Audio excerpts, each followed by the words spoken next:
What's up, my wizards? It's Dev, Mtg down there. We like it of magic, and the day has finally arrived. We got some Ikoria spoilers for you. Kind of a lot. A whole mess of Ikoria spoilers. And I don't have much time to waste here because we've got so many cards and mechanics to explain and all that. So just remember to like the video, subscribe for more spoilers, and do all that stuff. And yeah, let's go ahead and get right into it and look at some big old monster boys. There's some dude-arinos in this set. So let's go ahead and get to it. Now, I guess I kind of have to address this first. Remember a couple of days ago when all the Godzilla leaks hit social media, and a bunch of us, myself included, were all like, oh, these are fake. No reason to pay attention to this. This is an April Fool's joke. Turns out Wizards is pulling the old okie doke on us. These are actually real, sort of. All of the Godzilla-themed cards in this set are actually alternate art versions of actual cards from the set. So let's get to what I'm talking about right now and look at Godzilla, Godzilla King of Monsters. I can't believe this is an actual card. Like, you could play this in a tournament. It's totally fine. Now, the alternate art is for a card called Zalortha Strength Incarnate, but we actually haven't seen that card yet. We've just seen Godzilla King of Monsters. It costs 5 mana, 3 a red and a green for a legendary dinosaur. It's a 7/3 with trample, and lethal damage dealt to creatures you control is determined by their power rather than their toughness. So it's kind of a 5 mana 7/7 trample. And again, we haven't seen the actual art for this card, but I just want to make it very clear that you can't play like 4 Godzilla and 4 Zalortha in your deck. You can play 2 and 2, you can play 3 and 1, whatever. You can play 4 total copies of not only the card itself, but the alternate art Godzilla versions. So do keep that in mind. But yeah, this card's cool. I mean, 5 mana 7/7 trample is pretty sweet with a nice creature type. Sucks it's legendary, all that. But honestly, I don't see it making like a huge competitive splash. Maybe this does make all the random like 2 mana 3/1s playable, but I highly doubt it. But now that we've gotten that out of the way, and you know that Godzilla is in this set, in a couple of different forms. We'll see like a couple of Godzillas today. I will show you the alternate art Godzilla versions of cards as we kind of move through the video, but I want to go ahead and get to like a new mechanic here because we got to finally see Mutate, what that actually does today, and it's a little complicated, so let's go ahead and get to that. Now, we got to see a fair amount of Mutate stuff today, but I want to start with Illuna, Apex of Wishes. Now, this got sweet King Ghidra alternate art. It's so awesome. I don't really think of King Ghidra as Teamer, but whatever. This is 5 mana. Its natural casting cost is 2, a green, a blue, and a red. For a 6/6 legendary beast elemental dinosaur with flying and trample. Whenever this creature mutates, exile cards from the top of your library until you exile a non-land permanent card. Put that card onto the battlefield or into your hand. Now, you can mutate this for 6 mana. Let's get into what this does. The mutate cost on this card in particular is 3, 2 blue, and then a green and red hybrid. If you cast a spell for its mutate cost, put it over or under target non-human creature you own. They mutate into the creature on top plus all the abilities up under it. Basically, the creature has whatever power and toughness line the creature on top has. So again, if you put this under an 8/8, you have an 8/8 with flying and trample. But if you put it on top of a 2/2, well, suddenly you have a 6/6 flying trample with whatever abilities the 2/2 creature has. Either way, when you mutate this, you get a bunch of value. I mean, you're going to get something for free off the top of your library, and you're going to get a huge 6/6 flying trample. Do note, by the way, before I get off this card, that 5 mana for a 6/6 flying trample, just casting it naturally, is actually kind of a pretty good stat line. But mutating this onto anything with other dumb abilities, a pretty good possibility. There are just so many, again, like possibility. I'll use that word again. There's so many possibilities. I want to go ahead and start moving into these other mutate cards, though, because we got to see a lot from the Mutate suite today. It really has a lot of design space, this mechanic does, and that was represented in a lot of cards today. So let's go ahead and get to Vadrock. Is that how you say this guy's name? Yeah, Vadrock, Apex of Thunder here. This is 3 mana, a blue, a red, and a white for a 3/3 legendary elemental dinosaur cat. Good creature types there. It's got flying and first strike, and whenever this creature mutates, you may cast target non-creature card with converted mana cost 3 or less from your graveyard without paying its mana cost. It's crazy. Now you can mutate this for 4 mana, 1, 2 red, and a hybrid Azorius. Now this is like a Mantis Rider, kind of, without haste. I mean, a 3 mana, 3/3 flying first strike, actually really good stat line. Right there, that's a fine stat line that I'm somewhat impressed by in and of itself, but being able to mutate this onto something else and give that creature flying in first strike that already has a better stat line, that's so good. And man, this whenever the creature mutates text, my goodness. My goodness. And note, by the way, I didn't really say this when I was talking about the mutate mechanic, but let's say you mutate this onto something else, and then later in the game, you mutate something else onto that combination of creatures.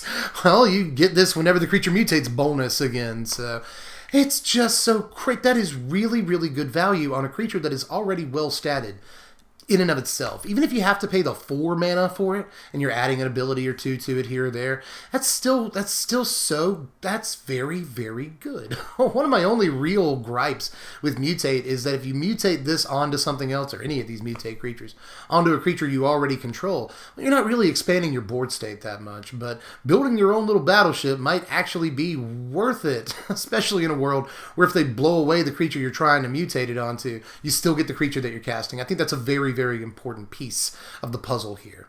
There's actually one more little wrinkle in this mutate mechanic that I want to talk about that I kind of forgot about on that first card, but I actually think that there's a lot of abusability in this. In the mechanics article for Ikoria, which I will link in the description below in case you want to learn more sort of in-depth about the mechanics, but in that article, something really interesting was said. Whenever a mutated creature dies, all of the creatures that are on it, or under it, or above it, or whatever, will all have to go to the appropriate zone. Usually that's going to be the graveyard. So if you have a mutated creature with like 3, that's a combination of 3 creatures, then usually if they kill that mutated creature, all 3 creatures are going to go to the graveyard.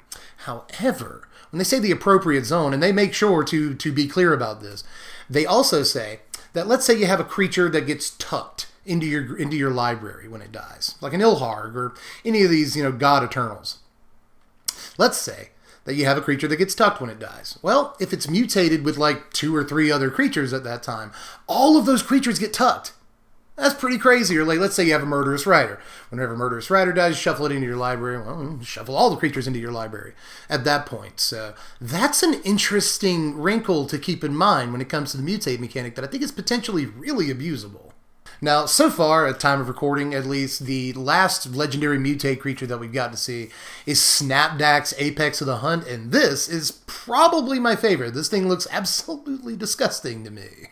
Snapdax is 4 mana, 1, a red, a white, and a black, Mardu colors, for a 3/5 legendary dinosaur cat nightmare. God, the creature types! And it has double strike.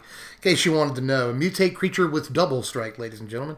Whenever this creature mutates, it deals 4 damage to target creature or planeswalker an opponent controls, and you gain 4 life. You can mutate this for 5 mana, 2 white, and then a red or black hybrid.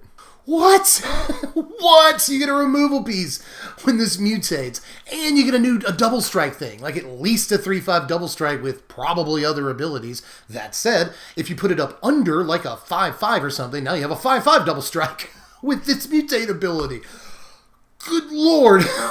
It's not even like a fight thing. It's just like, kill that thing. It doesn't even have to be a creature. It can also be a planeswalker. Pretty heavy spread right there. And oh, by the way, you gain 4 life too. This looks very, very good to me. I'm going to let you know right now, like both rates on it are relatively decent. 5 mana is kind of a lot to actually get the mutate on this, but a 4 mana 3/5 double strike? Just playing it out of your hand is actually pretty good. That's not a bad rate whatsoever. But if you do mutate it, not only do you get a well-statted creature with double strike, but you also almost certainly kill something else on the other side of the table and gain some life. It's a good card. This is a very, very good card by my estimation. So good that I can barely talk. But those aren't quite the only things that we got to see with the mutate ability today. In kind of less exciting news, but also still a pretty freaking good Magic card, is Behemoths the Destroyer. This is the alternate art for a card that I don't know, because all I can read is the Spanish on it. Destruidor de Gemas is going to be the actual Ikoria card here, but apparently Behemoths the Destroyer is the alternate art. Godzilla version of the card. But either way, this is a 4 mana 4/4 beast with mutate 1, a green, and a green. It has reach and trample, and whenever it mutates, destroy target artifact or enchantment on opponent control. So it's kind of like a Thrashing Brontodon, but Otherwise, it's a 4-mana 4/4 reach trample, which are just fine stats, all things considered. So I think it's pretty good too. And it's a Thrashing Brontodon that can bust something up without actually having to leave the battlefield. You know, kill your opponent's fires, leave yourself with a 4/4 reach trample. Yeah, that's good. Yeah, it's a good magic card there. So I actually think this deserves a lot of attention, but it does kind of pale in comparison to some of the ridiculous legends we've seen so far. But this is a really solid card. Aside from that, we got to see stuff like Cloud Piercer, Zagoth Mamba, and Poliwag Symbiote. All of these are actually kind of decent magic cards, to be honest with you. I really like Poliwag Symbiote. 2 mana, 1 and a blue for a 1/3 frog. I like frogs. And each creature spell you cast costs 1 less to cast if it has Mutate. Doesn't cost 1 less to mutate, just costs 1 less to cast. So whether you want to cast it out of your hand or you want to mutate it, which again, reminder, counts as casting the spell. This will reduce the cost by 1. And whenever you cast a creature spell, if it has Mutate, you draw a card, then you discard a card. So it's pretty good. You get a little loot whenever you mutate, so that's not bad. It can't mutate itself, but you know, you can mutate something onto it if you really want to. I mean, maybe you want to, you know, you mutate a huge thing onto this, and your creatures all still continue to cost 1 less to cast. So not a bad magic card. Now, Cloud Piercer is 5 mana, 4 and a red for a 5/4 dino with reach, and it has Mutate 4, that's 3 and a red. Whenever this creature mutates, you may discard a card. If you do, draw a card. So the inverse of the frog, this is a rummage rather than a loot. But at least you get a 5/4, which are pretty decent stats when you mutate this, and you get the ability reach. So at least that counts for something. I think that stuff like this and that green dinosaur that acts like Thrashing Brontodon we just saw are kind of interesting, because I think that cases where the creature mutates for less mana are actually going to be pretty few and far between. It seems to make more sense that a creature would mutate for more mana, but these that mutate for less, actually look out for these, because if you pay 4 mana for a 5/4 reach with presumably other abilities, you've actually done pretty good. Huntmaster Liger is another good example here. This is 4 mana for a 3/4 cat, but you can mutate it for 3 mana. So 3 mana for a 3/4 cat, not bad at all, provided that you have another creature. Again, you're not really expanding your board state in that case, so that's kind of iffy, but as long as you have another creature, just absorbing a 1-drop into a 3 mana 3/4 actually seems okay. Now, whenever this creature mutates, other creatures you control get +X until end of turn, where X is the number of times this creature is mutated. So this one really gives you a lot of incentive to continue mutating the same creature over and over. But the problem with that is that if you're mutating the same creature over and over, you're not really going wide, so you're not getting as much out of this bonus as you could. That said, still solid, limited playable, if nothing else. But the one that I really like is the Black Mamba over here. This is a fantastic card, again, especially in the limited environment. It's just a 1 mana 1/1 Nightmare Snake. I love the nightmares in this set. It's one of my favorite creature types of all time, so I feel like I'm getting paid off here. Whenever this creature mutates, target creature an opponent controls gets -2/-2 till end of turn. So as long as you've got a fair number of mutate things in your deck, this is a removal piece that you know, triggers multiple times in a game. That's really good. That's really fantastic. And you're going to need creatures like this, you know, 1-drops, 2-drops that give you a lot of incentive to mutate, because you can mutate something onto them a little bit later in the game. And again, you're not feeling like you're losing much position. In this case, you're in fact gaining board position because you're presumably killing something on your opponent's side of the board. And that is actually really insane. So I like this a lot. It's probably going to go in the budget mutate decks in standard, but in limited, again, if you have enough mutate stuff in this color, then it's fantastic. That's all the mutate stuff so far, but again, they have just been putting out spoilers like crazy today. I think since I started recording, they put out like 5 more cards that I've had to adjust to. Just sitting here on the couch, but who knows how many more they'll put out today. But that's all the mutate stuff up to this point in me recording this video. So I'm going to move on to the next new mechanic that we got to see today, and this one really excites me in a number of formats. This is the companion ability, which we first got to see on Karuga, who's a hippo. It's a dino hippo. It's just, man, the creature types, like they've outdone themselves. I thought Ixalan creature types were good. Nah, man. The creature types yet to come in this video alone are just they top Ixalan. So. But anyway, let's get past the creature type and actually look at what this card does and what the companion ability does. Now, Karuga the Macro Sage is 5 mana, 3 and then 2 Simic hybrids for a 5/4 legendary Dino Hippo with Companion. Your starting deck contains only cards with converted mana cost 3 or greater and land cards. I'll get back to this in a second. When Karuga the Macrosage enters the battlefield, draw a card for each other permanent you control with converted mana cost 3 or greater. Now, what is that? What does that first line of text actually mean? Well, Companion, turns out there are going to be 10 of these in all in the set. I believe they're all going to be legendary. And the way Companion works is that if you have this in your sideboard, again, the mechanics article makes this clear, this card is not a part of your main deck. You get 1 in your sideboard. You can choose up to 1 Companion to choose at the beginning of the game, and it comes out of your board. It takes up a slot in your sideboard.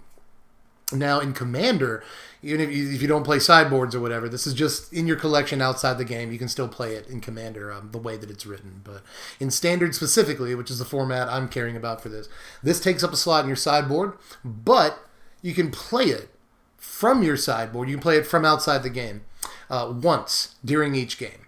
So Companion is insane. Even though a lot of these so far require some pretty strict deck building concessions and restrictions, I still think that, first of all, the design space is there for a very broken companion creature.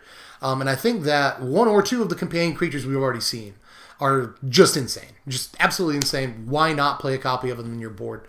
Like this, a deck like, say, Teamer Adventures, for instance, wouldn't be able to play things like Edgewall Innkeeper or Lucky Clover. That kind of sucks, but if you did want to build a blue-green deck with this guy in it, then you could still play Brazen Borrower. You could still play Bone Crusher Giant, because they count the creature's converted mana cost. So they're both 3, right? So you can still play them, but still have early interaction because of things like Bone Crusher and Brazen Borrower. So that makes this card a little bit more playable looking to me. You don't have to lose so much early interaction to be able to play it in that case. So do keep that in mind. I think that might actually make this card in particular playable. But my thing with the Companion ability is that just having a card that you can just play whenever you have the mana for it or whatever, that's insane, right? That's like drawing an extra card at the beginning of the game. That's good. Like drawing a specific extra card at the beginning of the game that can't be thought erased or agonizing remorse out of your hand. Like it's protected because it's in your sideboard.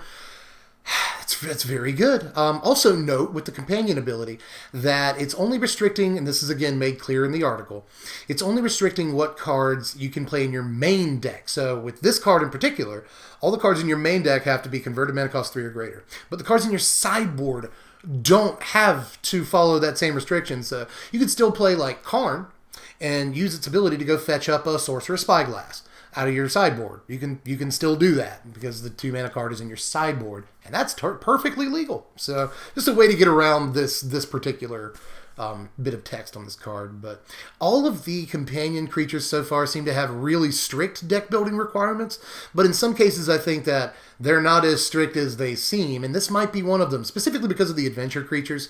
I really don't think this is so much of a headache to play, and honestly, again, just value. To me, it's like drawing an extra card at the beginning of each game that is very well protected, given that it's tucked into your sideboard. So just imagine like if you just had an arrow at the beginning of the game, or you just had a Croxa at the beginning of the game that you didn't have to devote early mana to. That's what this feels like to me. So, oh, and by the way, you can only do it once per game. You can only cast it once per game out of your sideboard. So do keep that in mind, but once you cast it, if your opponent gets rid of it, it goes to the graveyard, so you can reanimate it. You can bounce it back to your hand and play it again. It's just, like once it's in the game, it's in the game, and you can keep reanimating it or whatever you want to do. So keep that in mind with Companion too. I think this is a very, very stupid ability that has a lot of implications for Standard. Even if the deck building requirements are very strict, I still think that it's probably going to be worth it to jump through some of those hoops depending on which card we're talking about. And in some cases, there's literally 0 opportunity cost to including some of these cards in your deck. Like Lutri, the Spell Chaser. Let's take a look at the Elemental Otter that everyone was freaking out about on Twitter. When we first learned there was an Elemental Otter, everyone was like, oh my god, Elemental Otter. I gotta see that. It turns out, yeah, we do want to see that, because this is going to go in pretty much every blue-red Commander deck until the end of time. Let's check it out. Lutri is 3 mana, 1 and then 2 hybrid Izzet colors for a 3/2 legendary elemental otter, looking awesome too. This is great art. Love the color palette specifically, but anyway, it has companion. Now the restriction here is that each non-land card in your starting deck has a different name, so boom, perfect for Brawl, perfect for Commander, you might as well play it. He's got Flash, and whenever it enters the battlefield, if you cast it, copy target instant or sorcery spell you control, you may choose new targets for the copy. So it's like a little Snapcaster Mage that you cast as you're casting the spell. Sort of. A little, that's how I'm looking at it. You have to really tilt your head to see Snapcaster Mage, but it's there. You know? In some ways it's there, given that the spell you're trying to flash back is already on the stack. And oh, by the way, you don't have to pay the mana to flash the spell back either. I don't know. I really, really like this in Brawl. I really like this in Commander. I think it's pretty much a guaranteed one of in every Izzet Spells build in those kind of decks until the end of time. So there's at least that, but you're probably not going to be playing this one in Standard anytime soon, because that's a heck of a deck building concession for really not a whole lot of return. But in formats that already rely on all of your non-land cards having different names, it seems like it's a pretty much slam dunk, definite, almost must play in some of those decks.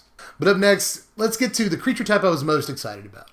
When Mark Rosewater previewed a bunch of creature types last week, I was like, oh my god, Demon Kraken. And it didn't really disappoint me. The more I look at this card, the more I kind of like it. So let's go ahead and take a look at Gyruda. Is that right? Gyruda. Maybe that's it. Gyruda. Doom of Depths. Let's call it DOD. This is 6 mana, 4 and then hybrid Dimir colors for a 6/6 legendary Demon Kraken with Companion. Now the concession here is that your starting deck contain only cards with even converted mana cost, which is more of a concession than it seems at first. But when it ETBs, each player puts the top 4 cards of their library into their graveyard. Put a creature card with an even converted mana cost from among those cards onto the battlefield under your control.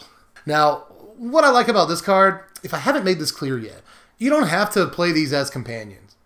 You can just play multiple copies of these in your starting deck, and like it's not your companion, right? So you just play this without the deck building restriction at all. You know, if you just play this in your main deck and you just want to play it out of your hand onto the battlefield, you don't have to care about this deck building concession at all. It's only if you want to play it as your companion. So I honestly think that the enter the battlefields trigger on this is just super strong. Like, super strong. You don't have to build your deck to get value from it, but it's at least possible that you will, even if you didn't necessarily build your deck for this card. You know, given that you have enough creatures at the 2, 4, and 6 drop slots, it's entirely possible you'll get something off your top 4. If you don't, then maybe your opponent will, depending on what you're playing against. I think it's possible that this whiffs some of the time, but even if it does, at least you have a 6/6. You know, life could be worse. But in the case where this actually does get you something to put into play alongside it, you've created a lot of value on 2 bodies for 6 mana, and I think that's probably worth it. Also note that you can reanimate this or something and then try to get this same value again. It actually works really well in reanimator decks because it mills you. So I like a lot of the implications of this card, even outside of the deck building concession, if you want it to be your companion. Remember, again, it doesn't have to be your companion. If it is, though, skipping out on playing 1, 3, and 5 drops is kind of a big deal. A little bit slightly. I'm not sure how much I like that. You know, you're guaranteed not to be able to, like, you're playing a 2-drop on turn 3. You might play, maybe you're just playing nothing but 2 drops, but then you're not really getting much value, right? When you actually cast this, because you just get a 2-drop off of it, and how good can that really be? It's a possibility, but maybe you get a 4-drop off of it, you just play nothing but 2s and 4s, right? It could work, but honestly, I'm much less concerned with making this my companion, and more concerned with putting this in a reanimator deck, where it just does everything. Now, I said there were 10 of these companion creatures in all, and so far, again, at time of recording, very important caveat, we've seen 4 of these creatures. And this last one, I think I kind of like the most, but I don't think the payoff is the greatest. Let's take a look at Umori right here. Umori the Collector. This is 4 mana, 2, and then hybrid Golgari colors for a 4/5 legendary ooze with Companion. Now, the concession here is each non-land card in your starting deck shares a card type. As Umori the Collector enters the battlefield, choose a card type. Spells you cast of the chosen type cost 1 less to cast. So obviously, you're just going to build a deck with nothing but creatures, right? Now, on the other end of that, though, you could build a deck with nothing but enchantments, because enchantments are creatures now. Or you could build a deck with nothing but artifacts, because, you know, you play artifact creatures, but that seems really bad. That seems fairly bad.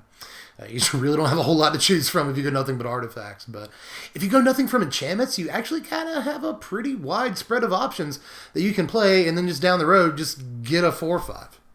Just have a 4/5.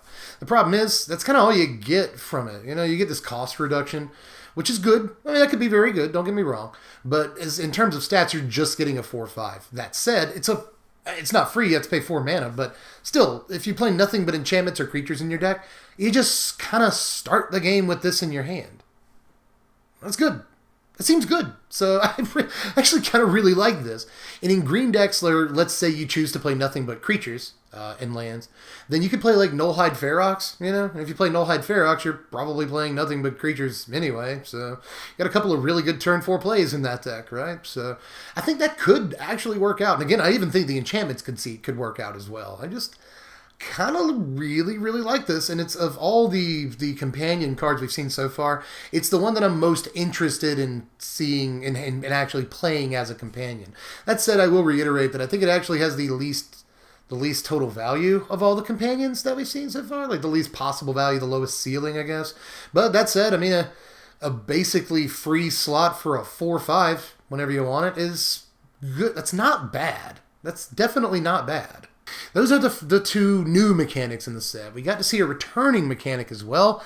It's cycling, which I'm so excited about. I really like cycling a lot. I think it fixes a lot of problems with both standard play and limited play, for that matter. I think it makes limited play way smoother, and it makes standard cards, or it makes standard in general, a much like more flowy, fun format. You can ditch cards that aren't important. You know, it gives an extra wrinkle, a layer of playability to some cards, and the way that they are using cycling in the set so far, from what I can tell, I really, really like. I'm just always excited when cycling comes back. It's an ability that I think should basically be evergreen, so I'm excited cycling's here again. Now, the first thing that we got to see with cycling today is actually the thing that I'm like definitely most excited about. This is Drannit Stinger right here. Drannit is 2 mana, 1 and a red for a 2/2 human wizard.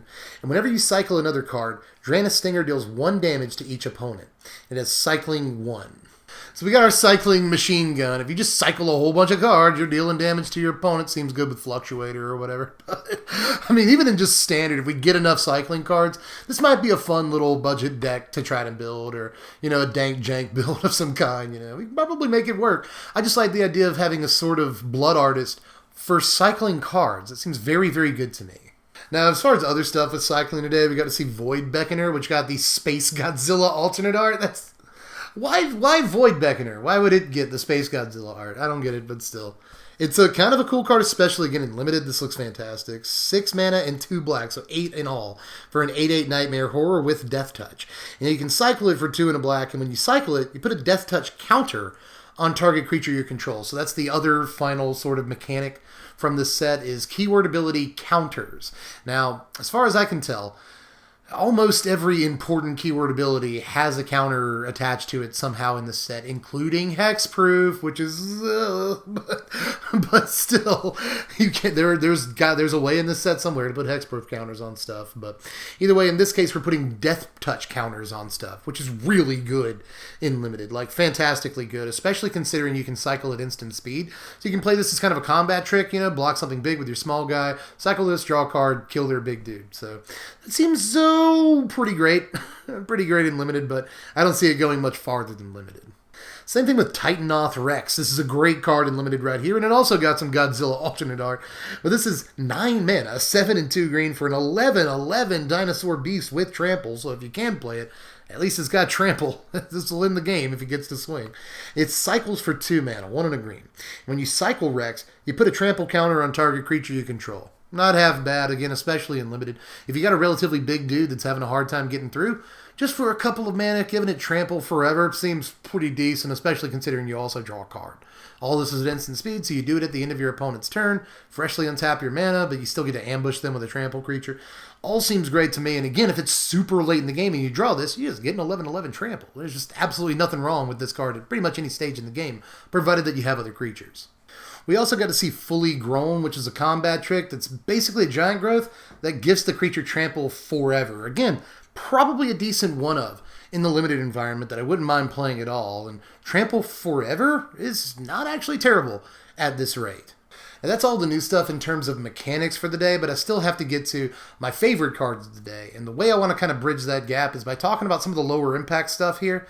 Both new cards and reprints. Now, there is at least one reprint that I think is like super high impact, but we'll get to that in just a second. For now, let's talk about some new stuff. We got Mosscoat Goriak, Gloom Pangolin, and that's pretty much it for new stuff. But both of these are relatively low impact. One is a 3-mana 2/4 Vigilance, which is actually pretty decent stats in Limited, to be honest, especially when you slap Vigilance on it. And then Gloom Pangolin, just a 3-mana 1/5, which not amazing or anything, but probably will stop some offensive onslaughts in Limited occasionally if you have to play it. It's a decent toughness for its mana cost. There's nothing wrong with that. But moving on to the reprints here, we got to see some boring stuff like Bristling Boar, Pacifism. We've seen these cards before, big deal. We also got to see Colossal Dreadmon, nyuk nyuk, it's back, waka waka.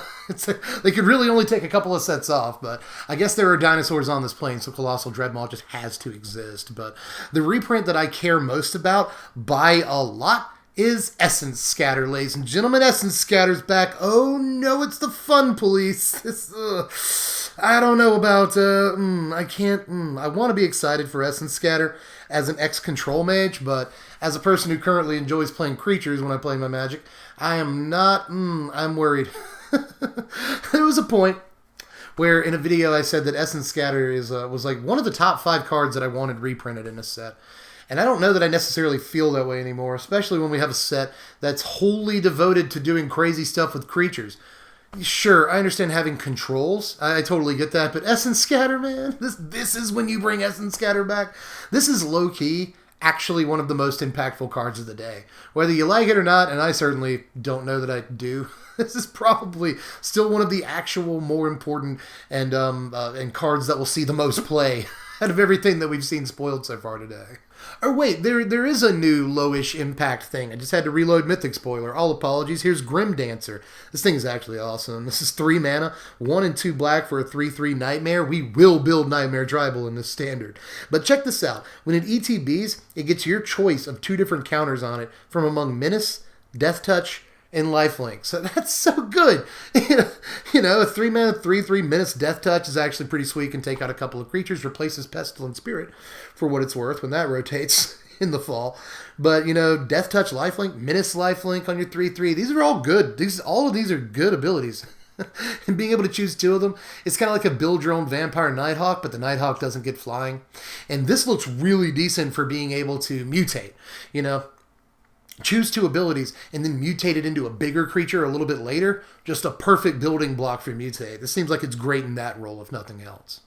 But the time has come to talk some Planeswalker. A little Planeswalker action here. We got to see 2 of them today, and both of them look okay, but just okay. I can't really boost these too much, but I'll start with the new 5-mana Vivian that we saw as, you know, one of the first things we saw this morning, as a matter of fact. And there's already been a lot of talk about this card, but I'm not as high on it as some people are. At least not until the fall, and we'll talk about why. But anyway, here is Vivian, Monster's Advocate. That's a silly name, but anyway. 5 mana, 3 and 2 green for a 3 loyalty Planeswalker. It's very low. Now, the passive is, you may look at the top card of your library anytime. You may cast creature spells from the top card of your library. Not bad.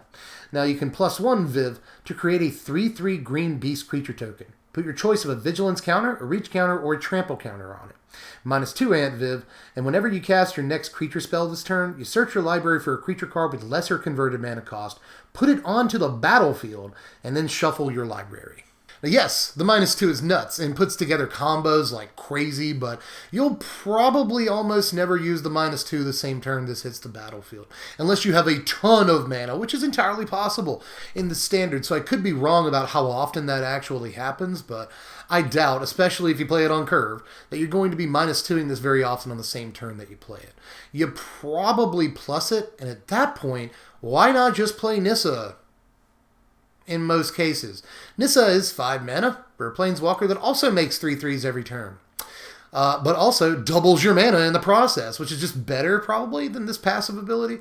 I do like the, you know, look at the top card of your library, play it if it's a creature, so that gives green a little bit of card advantage in some ways, and I think that's cool. This could even act like a pseudo experimental frenzy.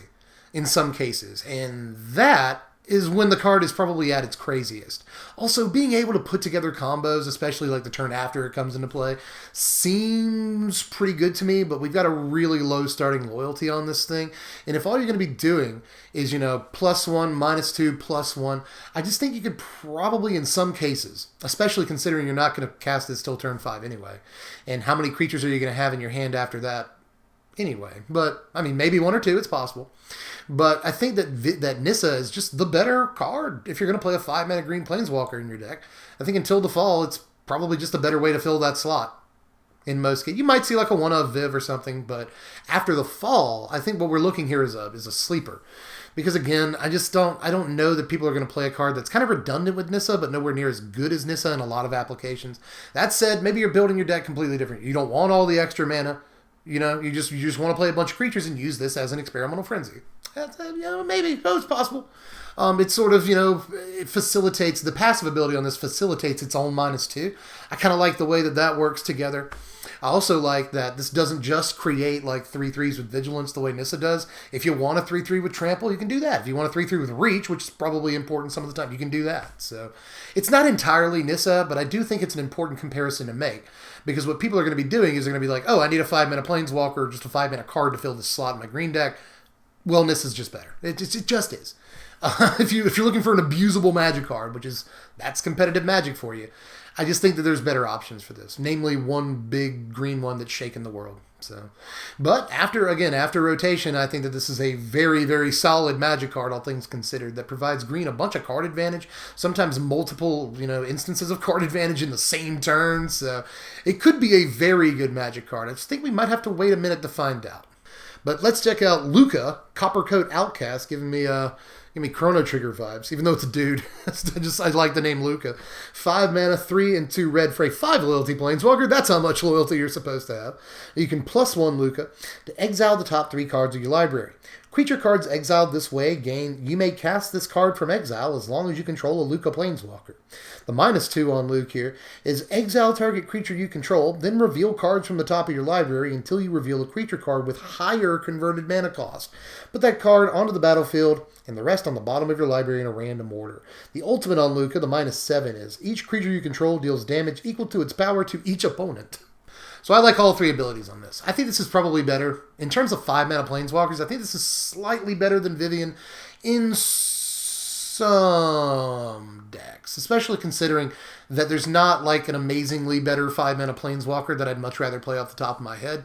In red, maybe Sarkhan. Maybe, possibly. But I still think this has plenty of chances to be better than Sarkhan. The plus ability on this, in and of itself, is crazy. I just want to throw that out here. The, exile 3 cards and you can play the creatures, not even until the end of the turn. You're trained by red abilities to think that's going to say until end of turn or until your next turn or something. But no, you just, as long as you have a Luca, you can play him, and that's nutso. That is so good. So I really, really like that. Although I can see a world where you activate the ability, your opponent blows up your Luca, and you got nothing. So that could suck, but if you keep your Luca on the battlefield for a turn or 2, it could be absolutely incredible. I don't love plussing it the turn it comes out. I don't love that because you're subjecting yourself to getting no value out of this card if your opponent can swing into it or something. So that is a bit of a problem. It has an issue protecting itself in some ways. You already have to have a creature on the battlefield to be able to use its minus ability the turn it comes out. So there are some restrictions to this, but the -2 is bonkers too. Let me get to that. If you do have a creature on the battlefield when you play this, and if you're playing this card in your deck, you probably have a bunch of creatures due to its +1 at the very least. And actually every ability on this card requires some creatures, so you probably have a bunch of creatures in your deck. But if you -2 this, that's where things get interesting, because you get a kind of polymorph that just fetches up a bigger creature, like the first bigger thing that it hits. And that's abusable, especially with all the scry in the format, especially with things like Ilharg that go 3 into your library when they die. Well, your opponent kills your Ilharg, or you sacrifice it or something. Well, then suddenly you can just sacrifice a smaller creature, roll it into that Ilharg again, and get back to business. I mean, seems pretty good to me, the -2 does. And it seems like there's probably a lot of really kooky stuff you can do, but let's talk about the ultimate for a second. You just win. You just win the game on the ultimate if you have enough creatures out. So you're basically like flinging them all at your opponent. No, by the way, you don't sacrifice them. You still get an attack step that turn if you wanted. So that is a game-winning ultimate. right there on the right board, at least. It does require a pretty built-up board state, but again, you're probably playing some creatures because you're playing this card, but honestly, is it worth playing it in mono red? I don't know. I don't know. Is it worth playing it in fires? Well, that's interesting. Maybe. Possibly. Turns out. Especially considering that if you play this on turn 5 in fires, and you +1 it, you're kind of getting around the fact that you normally wouldn't be able to play any of the creatures because you just spend all your mana on this. Well, with fires, you play this for free, and you play a creature for free. So that seems pretty decent right there. So actually, maybe it could go in fires now that I think about it. But honestly, I'm not sure it's good enough to best the other 5 drops in that deck. We're already playing Kenrith, 2 different Cavaliers. Can you really play 12 5-drops in a deck? I doubt it. So we'll see if it actually works out in there. But at least, it's a good shell for it. Aside from that, I think the card has a lot of potential, but it will have to have the exact right shell to really see play. Uh-oh, new card alert. Just reloaded Mythic spoiler. And we have Dorat, the Perfect Pet, which is actually alternate art for a card called Sprite Dragon that we haven't seen yet.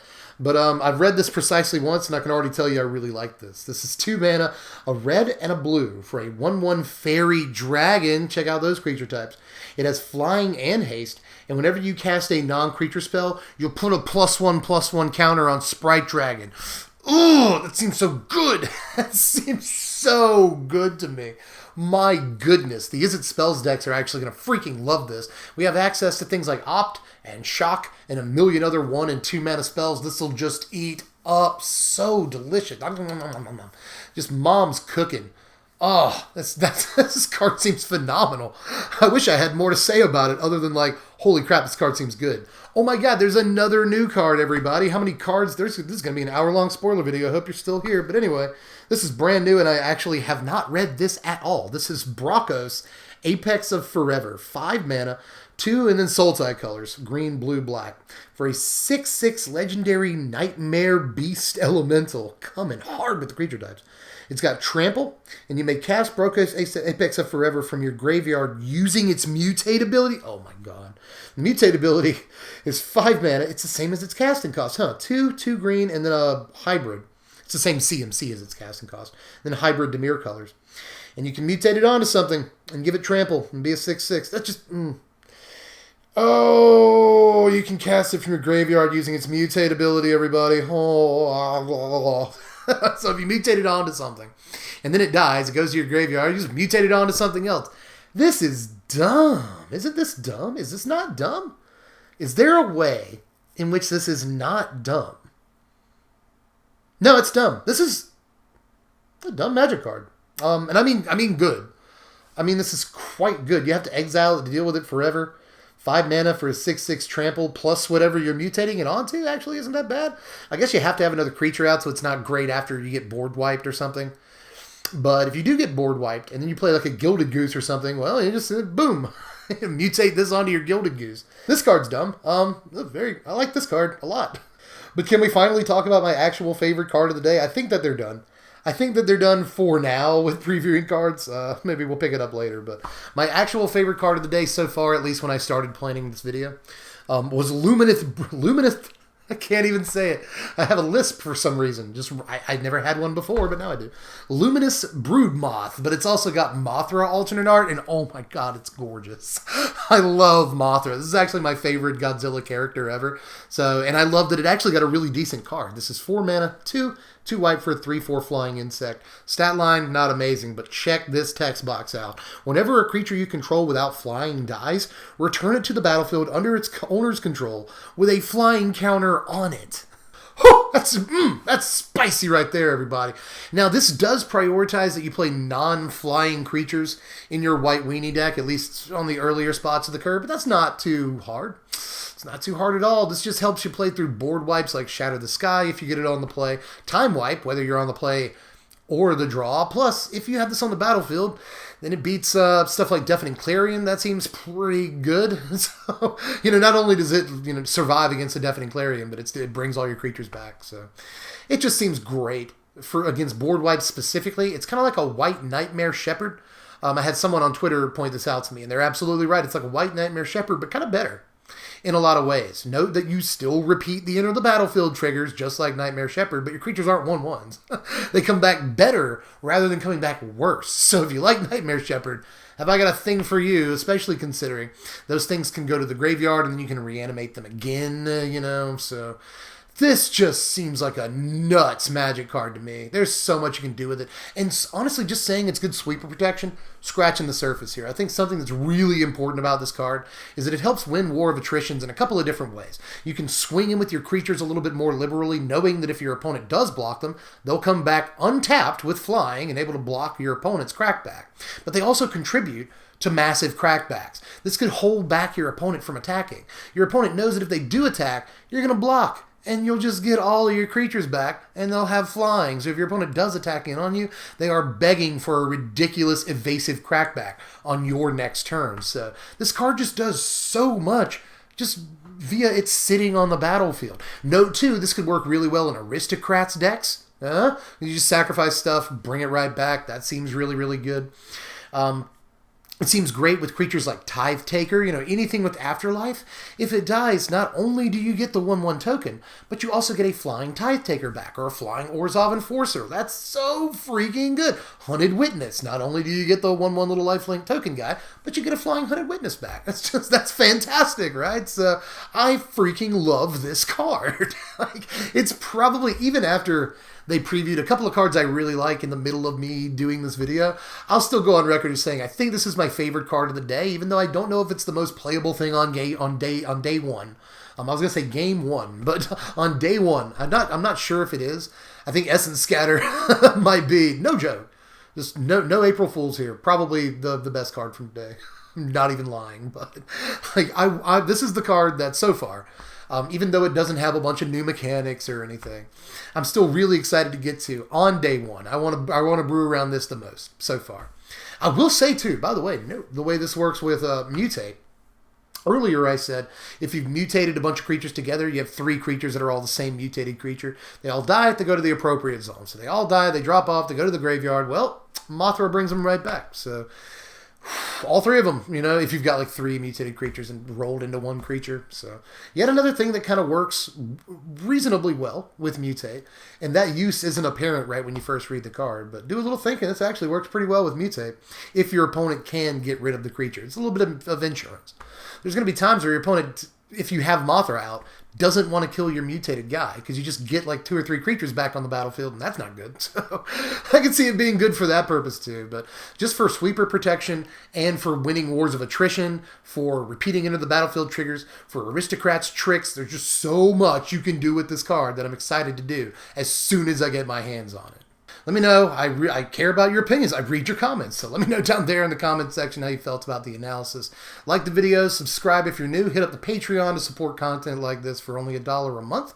Help choose what decks we do at the beginning of the season. That's a big thing. Affect the course of YouTube history. But anyway, I don't think I have much more time here because the video's already gone 8 hours. So I gotta get out of here. Just let me know how you feel about it in the comments section. More spoilers very, very soon, because this spoiler season only lasts like a week. I think it lasts 8 days. So yeah, it's really not. There's going to be a lot of spoilers in a 279 card set throughout a week. So stay tuned for all of them. I'll be tired by the end, but it's going to be the time of my life. I'm Dev from the Place. Thanks for watching, my wizards. Spread love and be kind.